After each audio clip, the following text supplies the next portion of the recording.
Yeah! Oh, gotta get the fast shot. Yeah! Gotta get the fast shot! Hello Britball Nation and welcome to our power rankings following week 8 of the 16-17 Uniball season. We're trying something new this week, stripping both the scoop and the power rankings back to the basics so we can get them out to you sooner, with your highlights coming later in the week in divisional highlight videos and top 10 plays of the week. If you want some more details, hop across and take a peek at this week's scoop, which lays out our plans for content both on this channel and on doublecoverage.com itself. It's been a good few weeks since our last power rankings, and not just because of the mid-season break, as our last rankings followed the week 5 fixtures, meaning we've in theory had 3 weeks of games plus the rain week in between rankings, though in truth both week 7 and the rain week were a bit of a non-event. Even so, we might expect to see some sizable shifts across the rankings this week. So, without further ado, let's crack on with our Division 2 power rankings. We've got a couple of near misses this week, with both the Plymouth Blitz and Leicester Longhorns both sat on 3 wins and a loss, falling just shy of a ranking spot. With big games coming up for both teams, crucial wins will see them climb. On a less positive note, we also saw 2 teams fall from grace this weekend, as the Stags slipped from the rankings simply out of stagnation. Having not played a game since week 4, it's tough to really get a good sense of where the Stags are in their development at this point in the season. Also falling from the rankings are the Liverpool Raptors. They seemed untouchable through the first half of the season with 4 straight confident victories, but couldn't produce on offense this past weekend and fell in overtime to the previously winless Kiel Crusaders. This doesn't completely scupper the Raptors season, as they could still clinch the conference crown if they win out, but it's certainly concerning that their offense has stumbled at this crucial point in the season. 10.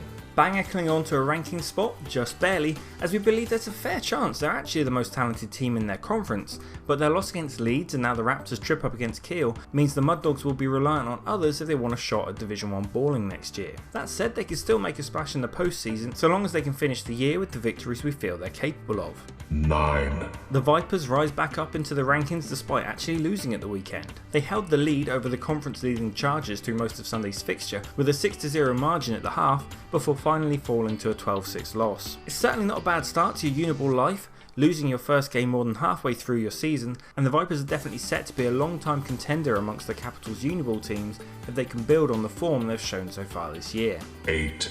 Kudo hold firm in the number 8 spot, and thanks to Plymouth's loss against the Bobcats pre-Christmas, Bristol are actually back on course for a conference crown if they can win out and get some help from the conference-topping Gladiators on Super Bowl Sunday. They went into the Christmas break looking strong, and they'll be hoping to continue that hot streak in the new year. 7. The Napier Knights reappear in the rankings off the back of 2 nice wins that have seen them display some glimmers of the offensive firepower they'll be wanting if they intend to step up a tier over the off-season. But the season really begins for the Knights this weekend in their cross-city derby game in Megaland Stadium when they take on the Predators. 6. The Predators' tale is much the same as the Knights. It looks fairly certain that one of these two will be clinching the conference crown on a trip to the middle tier. So far the Predators have shown the greater firepower, but in recent seasons have consistently fallen short when taking on the shutdown defence of their cross-city cousins. This Sunday's game will most likely decide the conference. 5. The Griffins now sit alone atop the 2A North following the loss by the Raptors, and while the lead side still have a lot of balling left in their year, they're certainly hot favourites for the conference crown now. If they can avoid slip-ups through their 3 straight fixtures, they'll be back up in Div 1 and taking on varsity rivals Carnegie 2 times a year before they know it. 4. Chargers slide despite sitting perfect at 6-0? Well, we need to remember that 2 of those wins are walkovers and that the Chargers might well be sitting atop one of the softer conferences in the league. All that said, you can't fault them for completing what will be a perfect season in any other conference in the division, and Canterbury are amongst the first teams to lock up a playoff spot. 3. Burners returned to the top 3 as they closed out 2016 with a trouncing of the City Sentinels.